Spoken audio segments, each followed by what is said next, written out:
Well, hello to you. It's Recky. Welcome back to another military video reaction. We're going to go back to Dark Dogs. And the video title caught me like, like usual. That's how YouTube gets me. The soldier who fought in the wrong war. Like, did he make a wrong turn? Did he put on the wrong uniform? Did he walk a bit too much south or north? Was he friend of the other one in the other army? He said, yeah, I'm going to go to my buddy. Brother love, bromance before,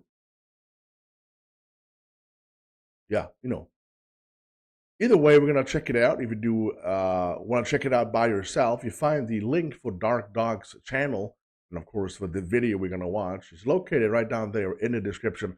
I suggest you go there and give them the support that they so much deserve. If you do enjoy this, hit the like and that subscribe. I would greatly appreciate that. I don't know if it's like if it's America, maybe. It looks like it. It looks like it. It's an American. He just did a wrong turn. A big thank you to everyone who supports me on Patreon and, of course, on channel membership. A big shout out to the Supreme Tier donators, channel membership, and Patreon, of course. Big thank you. Big shout out. Personal shout outs goes to the ultimate supporters: Deja, Wald, Dwayne, Robert, Matt, Barbara, Kathy, Sarah, and Harry. Right there. Now, dude just messed up. What war am I in? This war? That war? North Korea, October 30th, 1950. North Korea. The night sky erupts in chaos as Chinese forces launch a massive assault on the 8th Cavalry Regiment near Unsan.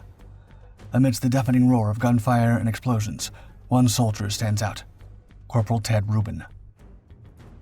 For 24 grueling hours, Rubin mans a .30 caliber machine gun. 3 previous gunners have already fallen, but Rubin remains. His last stand slows the enemy's advance, buying precious time for his comrades to retreat southward. Only when his ammunition is completely exhausted does Rubin's gun fall silent. As dawn breaks on October 31st, Rubin finds himself severely wounded and in the hands of the Chinese.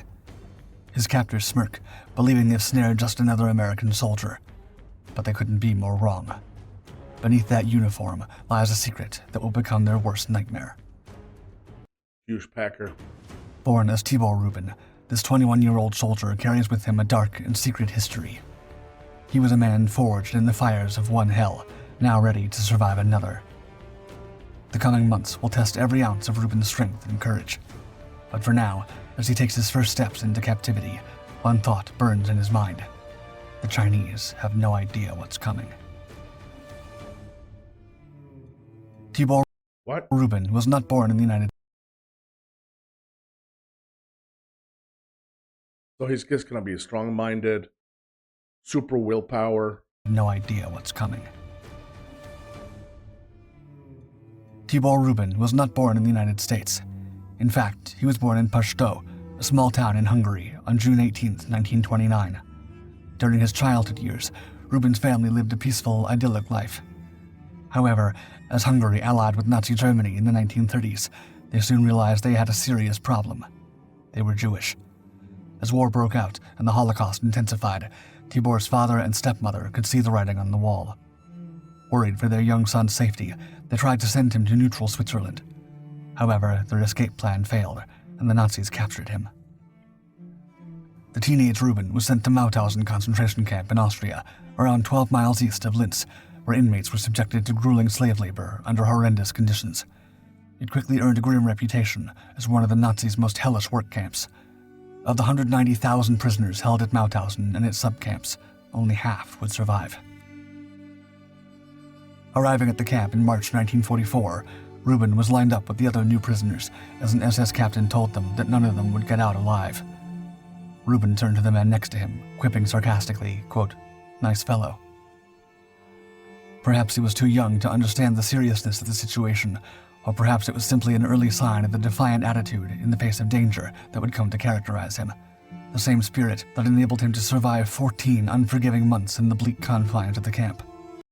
Gotta tell ya, he is building this story up insanely good.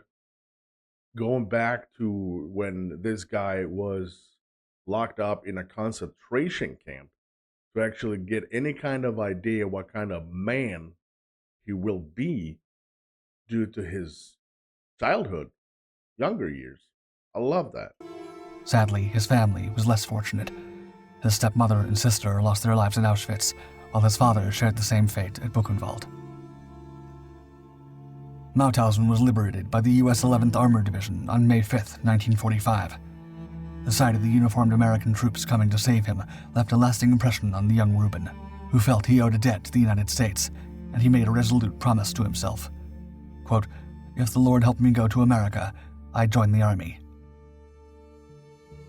With no family left, he soon set off to start his new life on the other side of the Atlantic, arriving in New York in 1948. His English was not yet good enough to enlist in the army, so first, he took jobs in the Hungarian immigrant community as a shoemaker and a butcher's apprentice. The following year, he felt he had acquired enough of the language to sign up, though unfortunately, his test scores said otherwise. But Reuben refused to give up on his ambition to join the army, and with a little help from his fellow test takers, he finally passed the test in February 1950. Now known as Ted, to fit his new American identity, Reuben was accepted just in time to join the Korean War, which broke out on June 25th of that year when Communist North Korea invaded the U.S. allied South. As a private first class in the 8th Cavalry Regiment, he was among the first U.S. troops to arrive on the peninsula. Getting goosebumps. While Reuben was proud to finally be able to serve the country that had saved his life, he was soon disappointed to discover that the feeling wasn't always mutual. The commander of Reuben's unit, First Sergeant Artis Watson, was a point in case. Rampantly anti-Semitic, he hated having a Jew among his troops and would often send him on dangerous missions in the hope that he would fail to return. Yet, much to Watson's disbelief, Reuben proved a tough nut to crack. No matter how dangerous the task, he just kept coming back. One such mission took place that summer, as the 8th Cavalry, overwhelmed by the North Koreans, attempted to make a retreat to the Pusan perimeter. Gotta love the fact that there is so many video footage, pictures from that time too. Kind of makes the story even more compelling, to be honest. At 4 a.m., while the rest of the men headed for safety, Reuben was given the unenviable order to stay behind and provide cover. For 24 exhausting hours, Reuben single-handedly defended a hill from the relentless waves of North Korean troops. Initially, he didn't think he would survive, saying, quote, "I figured I was a goner." But he soon developed a strategy to help him overcome the staggering odds. Cleverly moving from one foxhole to another, he used hand grenades to create the illusion of multiple defenders, a tactic aimed at confusing and slowing the enemy advance. His plan worked, and Reuben was able to inflict heavy casualties on the communist troops while allowing the 8th Cavalry to successfully escape. Reuben's impressive actions that day received high praise, and he received 4 recommendations for the Medal of Honor. Wow. However, any hope he might have had of being awarded the prestigious decoration was soon scuppered by First Sergeant Watson, who refused to submit the necessary paperwork on account of Reuben's ethnicity. A-hole. Corporal Harold Speakman, a member of Reuben's company, wrote in a notarized affidavit, quote, "I believe in my heart that First Sergeant Watson would have jeopardized his own safety rather than assist in any way whatsoever in the awarding of the medal to a person of Jewish descent." Though frustrated by the discriminatory treatment, Reuben showed no signs of wavering in his commitment to protecting his unit. By October, having performed a bold amphibious invasion at Incheon, the UN forces were turning the tables on the North Koreans and were now steadily pushing them back over the 38th parallel toward China. However, this prompted the Chinese to intervene, swinging the pendulum back in favor of the Communists. Reuben and the 8th Cavalry had been among the units that led the charge into North Korea and were now about to feel the Chinese wrath. I read somewhere when I might be wrong now, but I'm gonna say it anyway. So, but I remember that there was a time where the tide of war was very favorable for the United States, but then the Chinese came more or less out of nowhere they were an ally to North Korea, of course, and probably still are. But I think that the surprise was that they just put in a frick ton of reinforcement. I think. On the night of October 30th, Rubin, now a corporal, found himself at the center of a fierce attack as Chinese forces launched a massive assault. As his unit faced overwhelming odds and increasing casualties, Rubin took over a .30 caliber machine gun at the vulnerable southern end of their line, after each of the 3 previous gunners had been overrun. Bravely manning the machine gun all through the night and into the next morning, Rubin fended off the enemy with dogged determination for as long as he could, managing to slow the Chinese forces down long enough to allow his unit to retreat, even as he was hit by shrapnel, severely wounding his leg. Eventually, he ran out of ammunition and was captured by the Chinese, along with hundreds of other soldiers. Together, they were forced to march to the infamous Pukchin prisoner of war camp, better known to American soldiers by its ominous nickname, Death Valley. By the time they got there, the new inmates, many of whom had been wounded in battle, were now also weak from hunger and exhaustion and unprepared for the freezing cold temperatures of the harsh Korean winter. To make matters worse, disease was rife, with many men succumbing to dysentery, pneumonia, or hepatitis. As many as 30 or 40 POWs would perish on a daily basis. Rubin would later say, quote, "Healthy men became like babies, helpless. It was terrible. Terrible." However, while his fellow soldiers struggled, Rubin stayed strong. While the Chinese hoped to break the inmate spirits, they were unaware they had a Holocaust survivor among them. Though Pukchin was undoubtedly a hell for all imprisoned there, Rubin had already been through far worse at the hands of the Nazis. Oh damn, that is incredible. It's just like this is like a picnic for him, right? Think about that for just a second. This guy he just survived on Holocaust freaking concentration camp with being like 2 milliseconds for being unalived by Nazis and to a POW camp in North Korea. And he thinks that, yeah, it's not that bad. What's more, his years in the concentration camp at Mauthausen had equipped Rubin with survival skills beyond the ordinary human experience. He had learned to craft nourishing soup from blades of grass and knew which weeds possessed healing properties. Wow. He understood that the human spirit could triumph under unimaginable conditions if the mind remained steadfast. What his fellow prisoners desperately needed, he realized, was hope. A glimmer of hope to propel them forward, and a robust hope to fuel their fight for survival. With this in mind, Rubin dedicated himself wholeheartedly to keeping his fellow prisoners alive. The first challenge was preventing them from starving, as food was extremely scarce. Rubin would later say, quote, "One potato would have been worth $1 million if any of us had had it to give." He began performing daring nighttime missions to steal food from the Chinese to take back and share among the inmates. Waiting for the rest of the camp to fall asleep, he would risk his own life under cover of darkness by courageously crawling on his stomach and jumping over fences while carefully avoiding detection by the heavily armed prison guards. Upon reaching the supply house, he would tie the bottoms of his fatigue pants and fill them with as much food as possible before making the perilous return journey back to the other POWs as stealthily as he could, knowing that if he were caught, he would almost certainly pay the ultimate price. Yep. Yet, Rubin's efforts to preserve his ailing comrades' lives did not stop at simply pilfering food supplies. He would debug prisoners of lice and do what he could to care for the sick and injured, administering medical care to all who needed it. One POW, Corporal James E. Bourgeois, had wounds which had become infected. The quick-thinking Rubin filled them with maggots to prevent gangrene from setting in, which Bourgeois credits with not only saving his left arm, but also his life. When some men were too critical to be treated, it was Rubin who would take on the responsibility of giving them a proper burial, asking the Lord to let them rest in peace.